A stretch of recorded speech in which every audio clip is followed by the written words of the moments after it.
On a beaucoup parlé des différentes institutions européennes, l'État. J'aimerais qu'on parle un petit peu des acteurs agricoles que sont les coopératives agricoles et de leur rôle dans cette reconquête de la souveraineté alimentaire. Alors, Jean-Louis, comment les coopératives peuvent se positionner pour à la fois profiter de la priorité donnée à l'agriculture locale, comme on le voit, poussée par des discours, par les consommateurs, tout en maintenant les capacités de conquérir des marchés à l'export. Ouais, enfin, je voudrais d'abord dire que le virage de la transition, il est très très important. Et aujourd'hui, il est popularisé par le concept une seule santé. C'est ça qui doit nous guider. La vision du futur, c'est une seule santé. La santé de l'homme d'abord, santé biologique et psychologique. La santé animale, deuxièmement, on a des problèmes de zoonose qui vont se multiplier, et puis le bien-être animal. Et la santé de la planète, c'est tout le végétal.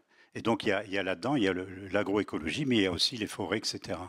Donc si on a cette vision, on peut définir de nouvelles stratégies. C'est-à-dire que les produits vont changer en fonction de cet objectif une seule santé. Alors on doit, je dis on devrait passer d'une stratégie basée sur la compétitivité par les coûts ou par les prix, c'est-à-dire les volumes, les économies d'échelle qui permettent de réduire les coûts unitaires, à une stratégie dite de différenciation par la qualité. C'est très important. Je voudrais rappeler ici un rapport de Louis Gallois, qui a été PDG de la SNCF, d'Aérospatiale, etc. Lorsqu'il était commissaire général à l'investissement, il a fait un rapport pour François Hollande en 2012 qui s'appelle Pacte pour la compétitivité française. Et le premier chapitre s'appelle Une ambition industrielle, il aurait pu dire agricole, la montée en gamme. Je pense qu'il faut vraiment aller vers la différenciation qualitative. Et évidemment, pour les coopératives, je pense que c'est à la limite plus facile que pour une entreprise lambda, une entreprise par action, etc. Parce qu'il y a moins cette pression actionnariale. Aujourd'hui, on est dans un monde où la gouvernance est faite par des fonds d'investissement, du fait de la financiarisation. Et les libertés, on l'a vu avec l'affaire Danone récemment, hein. Les entreprises cotées sont sous la main de ces fonds d'investissement, hein. Et alors que les coopératives sont plus libres de définir des stratégies dans le sens que j'ai indiqué. Mais donc, vous les invitez à travailler à la fois sur le long terme, puisque une stratégie comme ça, on ne la définit pas pour Bien les sûr. 2 ans, on la Bien définit sûr. pour les 10, 15, 20 ans Ouais. à venir, et à travailler avec cette vision d'une seule santé. Oui, tout à fait. Bon, stratégie sur 2 ans, c'est un oxymore, hein. La stratégie, par définition, c'est le moyen et le long terme. Combien de plans stratégiques Alors, donnent les 3 prochaines années? oui, mais ce sont des faux plans stratégiques, ce sont des tactiques. Alexandra l'a bien mentionné, il faudra 10 ans, je pense 10 ans. D'ailleurs, c'est lors de la dernière révolution agricole, dans les années 50 en France, la mécanisation, ça a pris une dizaine ou une quinzaine d'années. Il y avait 3 millions de chevaux et de bœufs de labour en 1950 en France. Et puis 15 ans après, c'était fini. Il n'y avait que du tracteur. Là, il faut avoir cette même ambition pour remplacer un modèle agro-industriel. Alors je dois dire qu'il ne faut pas jeter la pierre au modèle agro-industriel. Il a permis de grandes avancées et en particulier de réfuter la théorie malthusienne qui dit la population se développe plus vite que la production alimentaire. C'est faux, on a donné les chiffres avec Alexandra. Donc ça, c'est très important. Il faut aller avec cette vision du futur que vous avez. Donc une seule santé, et puis derrière, l'économie sociale et solidaire qui est un atout fantastique, hein, aussi. Enfin, on aura l'occasion d'en reparler. Je me tourne vers vous, Alessandra. On peut avancer comment dans cette direction pour que les acteurs que sont les coopératives agricoles puissent se saisir de ces opportunités offertes par la souveraineté alimentaire, Il par y la a une, quête il y de a la une souveraineté. crainte d'un point de vue des coopératives de la perte des marchés d'export qui est assez forte.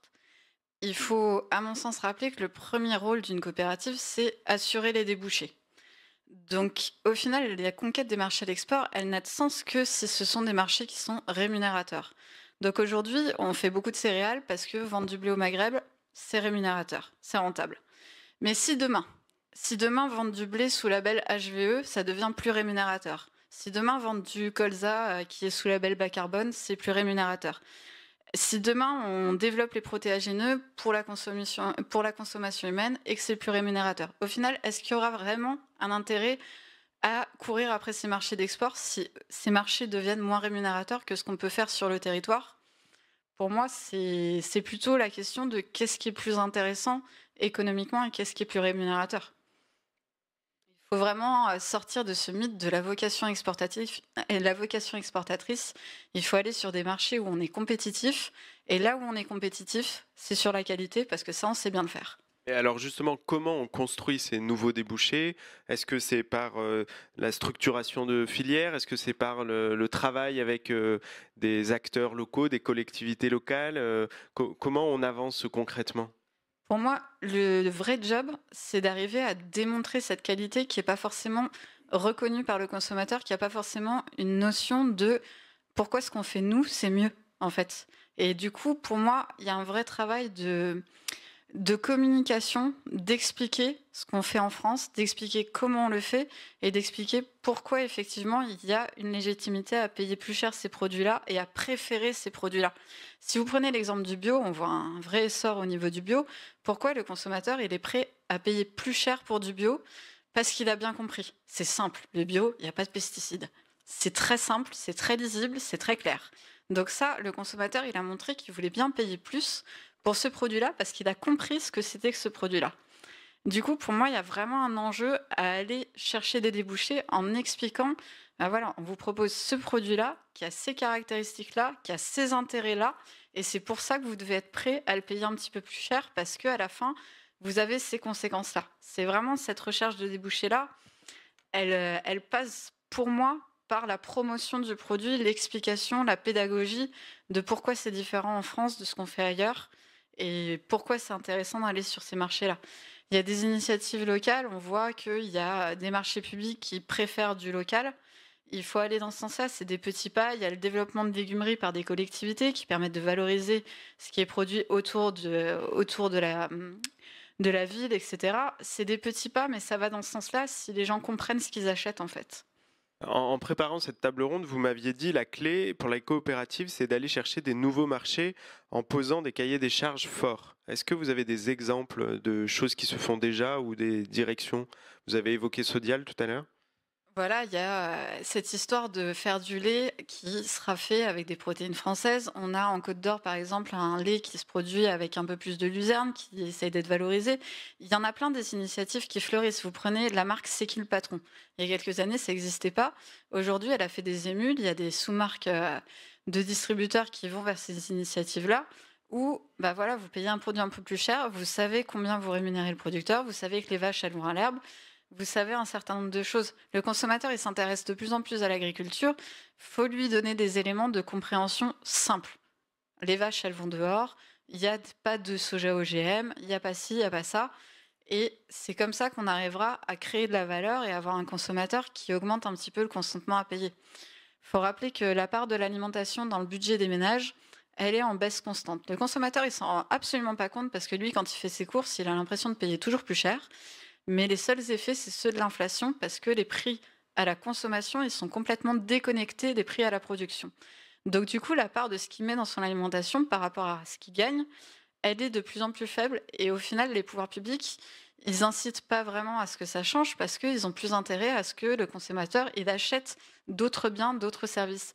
Mais on peut se demander quand même si ça a du sens qu'un consommateur il achète des produits électroménagers. On ne parlera pas d'un certain robot, mais il va acheter ça et derrière, il va mettre n'importe quoi dedans. Ça n'a aucun sens. Il faut rééduquer le consommateur vers les fondamentaux. Jean-Louis, pareil, en préparant cette table ronde, vous m'aviez évoqué que la Covid avait provoqué des nombreuses évolutions de consommation et de cuisine, etc. Et que vous pensiez vraiment qu'il y avait des choses qui allaient s'ancrer. Oui. Ça rejoint un petit peu ce que disait Alessandra. Est-ce que vous pouvez développer cette idée? Pour vous, quelles sont les grandes tendances qui vont rester suite à cette pandémie et ces changements d'habitude? Le consommateur va de plus en plus exiger 3 qualités aux produits. Il y a la qualité nutritionnelle, comme ça vient d'être dit, elle est souvent imparfaite. Hein. Deuxièmement, il y a la qualité sensorielle. Là aussi, dans l'époque d'industrialisation, on a privilégié l'apparence et la couleur des produits et leur résistance à la conservation, hein, la longueur de conservation, et pas le goût. Donc il y a une restauration du goût. Et puis enfin, il y a la qualité culturelle et patrimoniale. Hein. Donc, moi, je dis que dans les stratégies gagnantes du futur, il y a la prise en compte de ces trois attributs, mais il y a la prise en compte aussi de la demande de traçabilité des produits. Et c'est là que l'ancrage territorial, la question de l'autonomie alimentaire prend tout son sens. Et la troisième composante, c'est la triple proximité. C'est-à-dire, on a déjà évoqué dans l'agroécologie, agriculture, élevage, forêt, mais il y a aussi la proximité entre la production agricole, la transformation. Aujourd'hui, les matières premières font des distances très très longues, avec des pertes de qualité. Hein. Et puis la troisième proximité, c'est entre le produit alimentaire et le consommateur, d'où la vogue des circuits courts. Et enfin, la dernière chose qu'il faut indiquer, c'est le modèle de gouvernance. Et là, on va en arriver aux coopératives. Il y a une très forte demande sociale sur plus de participation des différentes parties prenantes de l'entreprise. L'entreprise, c'est une organisation sociale. Alors, lorsque c'est une entreprise sur le marché boursier, il y a les actionnaires, mais il y a partout, il y a les salariés aussi, il y a les clients, etc. Ça forme une communauté, et c'est sur cet aspect qu'il faut insister. Et je voudrais également mentionner l'importance des labels officiels, les SIQO, comme on dit en France, signes officiels de qualité. C'est un facteur de rassurance pour le consommateur. Et le consommateur est très demandeur. Le succès du bio a été mentionné. Il y a un très gros succès aussi des indications géographiques. Et il y a depuis peu le succès du Nutri-Score. Tout ça, ce sont des labels officiels. Donc quand on évoque HVE, bon, le problème, c'est la compréhension par le consommateur qui n'est pas très facile. Mais je suppose que les communicants vont trouver un bon logo pour ce label et puis faire qu'il soit connu. Donc pensons à cette stratégie gagnante par ce que j'appelle le carré stratégique, les 4 qualités, proximité, solidarité et enfin ancrage territorial. Et dans ce nouveau modèle, comment les coopératives peuvent construire la rémunération de leurs adhérents ? Est-ce qu'on peut imaginer des modèles hybrides qui mêleraient marché, services environnementaux, argent Absolument. public ? Oui, oui. Est-ce qu'il y a des exemples d'expérimentation là-dessus ? Oui, l'entreprise agricole du futur. D'ailleurs, moi, je parle maintenant plutôt d'entreprise rurale du futur. Là, je suis au niveau de l'agriculteur. Hein. Il est évident que les organisations collectives, pour créer un pouvoir sur le marché, sont absolument indispensables, donc les coopératives. Hein. Mais pour l'agriculteur, son entreprise va se transformer grâce à la bioéconomie circulaire. C'est-à-dire qu'il va continuer à faire des matières premières pour l'alimentation, avec la qualité, etc., ce qu'on expliquait. Deuxièmement, les biomolécules de substitution au carbone fossile, à la chimie de synthèse. Déjà dans l'industrie cosmétique, pratiquement toutes les molécules sont d'origine naturelle, originaires de la biomasse, et on ne met plus de modules de synthèse. Et dans cette entreprise du futur, il y a la production d'énergie. Là, on voit le développement du méthane, mais on peut faire du solaire, on peut faire beaucoup d'autres choses aussi en énergie renouvelable dans les campagnes. Et troisième chose qui me paraît très importante, on va aussi vers les services. Alors les services écosystémiques, on les a mentionnés, ils vont être rémunérés par la PAC, mais il y a aussi l'écotourisme. Le tourisme de masse se heurte à un mur aujourd'hui. Et donc les mutations attentes, c'est l'écotourisme et notamment le tourisme rural, le tourisme où on va manger les produits locaux dans les fermes et où on dort dans les gîtes. Ça, c'est une source de revenus. Donc on va diversifier, hein, c'est ce qu'on a appelé d'ailleurs il y a quelques années dans une des lois agricoles, l'entreprise agricole multifonctionnelle. C'est ça l'avenir. Parce qu'il faut absolument consolider les revenus, sinon il n'y aura plus d'agriculture. Sinon, on va avoir le scénario dramatique qu'on nous présente, c'est-à-dire en 2050, 50 000 agriculteurs en France. C'est inacceptable pour des raisons sociales qu'on n'a pas évoquées. Mais peut-être qu'on y viendra, c'est l'emploi. Quand on suit le modèle dressé par Jean-Louis Rastoin, là, on s'aperçoit que les agriculteurs ont besoin d'un accompagnement très fort, puisque là, on leur demande d'incarner à la fois des producteurs de denrées alimentaires, des hôtes de touristes, des producteurs de molécules biochimiques. Enfin, déjà qu'ils avaient plusieurs casquettes, il va leur en pousser quelques-unes supplémentaires. Donc, ce que vous disiez tout à l'heure sur l'accompagnement et la formation prend encore plus de force là-dessus. Comment on fait concrètement et est-ce que les coopératives peuvent jouer un rôle là-dessus? Alors, quand vous parlez de casquettes, de multicasquettes, par exemple, Jean-Louis en a parlé tout à l'heure, on a vu un gros développement aussi des circuits courts avec le confinement. On a vu un engouement des Français. Il faut rappeler plusieurs choses là-dessus. Déjà, cet engouement, il concerne une partie quand même qui est mineure de la population. Et si vous regardez les chiffres d'Agrest qui sont sortis il n'y a pas très longtemps sur le commerce de 2020, vous prenez le niveau des importations de 2020, on s'attendait à ce que ça diminue, notamment sur les importations de viande bovine, de viande de volaille, de viande porcine, puisqu'on dit toujours que c'est la faute de la restauration hors domicile qui consomme beaucoup de ce côté-là. Vous prenez les chiffres, le niveau des importations de 2020 par rapport à 2019, la diminution elle est de 2%. C'est ridicule. Et sur les secteurs viande bovine, viande porcine, viande de volaille, c'est quasiment les mêmes chiffres. Il y a très peu d'évolution.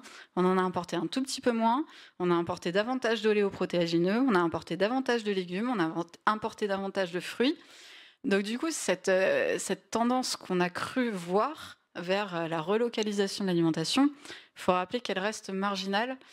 Et au niveau des circuits courts et encore plus de la vente directe, quand on a un agriculteur qui se lance là-dedans, il faut comprendre qu'il apprend encore des nouveaux métiers. Il devient commercial, il devient vendeur, il devient des fois webmaster, il fait des kilomètres avec sa camionnette pour aller à la rencontre du consommateur. Et tout ça, ça génère un temps de travail énorme qui est jamais pris en compte. Tout ce qu'on voit, c'est que le prix il est légèrement plus élevé, qu'il n'y a pas d'intermédiaire. Donc du côté du consommateur, on se dit impeccable, ça rémunère vachement plus et on se dit même qu'il est gonflé d'avoir augmenté ses prix. Sauf que quand on considère le temps passé, les investissements que ça a demandé, au final, la marge, elle n'est pas du tout à la hauteur de ce qu'elle devrait être. Et on peut se demander si c'est normal qu'un producteur il en soit à faire autant d'heures pour simplement espérer générer un revenu qui soit juste pas négatif. Et donc là, les coopératives ont un atout, puisque elles peuvent s'occuper de regrouper, de commercialiser. C'est exactement ça. Il faut arriver à se rendre compte que les unités, elles ont besoin d'être d'une certaine taille pour être viables. Et là encore, c'est le travail sur la répartition de la valeur ajoutée et les débouchés. Aller chercher des débouchés plus rémunérateurs d'une part, mais aussi s'assurer que la part de la valeur ajoutée supplémentaire, elle aille bien jusqu'à l'agriculteur. Donc c'est ce qui est en train d'être évoqué avec la loi Egalim, qui avait ce but-là, qui ne marche pas. Donc il y a Serge Papin qui est en train de faire des propositions pour aller dans un sens d'un renforcement de cette loi. C'est indispensable si on veut arriver à avoir un producteur qui gagne sa vie. Il y a aussi la question de l'installation qui a été évoquée tout à l'heure dans les questions qu'on n'a pas traitées. L'installation, c'est hyper important, c'est le futur.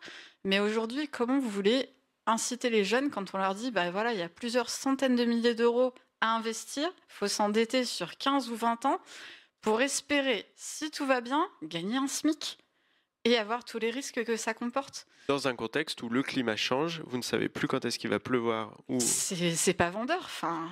C'est normal que ça attire pas les générations. Donc il y a aussi la nécessité de recalibrer les exploitations, la dimension des exploitations, le capital investi par rapport à l'efficacité économique des fermes. Il faut rappeler que c'est pas le produit brut qui fait le revenu, c'est la marge.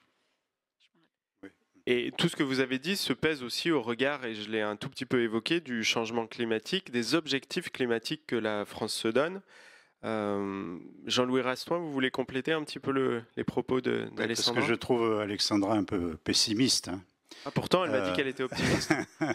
Donc, en ce qui concerne, dans le cadre de la transition écologique, et notamment, on peut citer, parce qu'on a un historique important pour le bio, hein, c'est Serre France, c'est-à-dire les centres de comptabilité, ont publié il y a 2 ans une comparaison entre, dans la filière lait, filière conventionnelle et filière bio. Ils ont montré sur une période de plusieurs années, sur 5 ou 6 ans, que les marges étaient très supérieures et la résistance aux risques, notamment aux aléas climatiques, beaucoup plus grande pour ces fermes.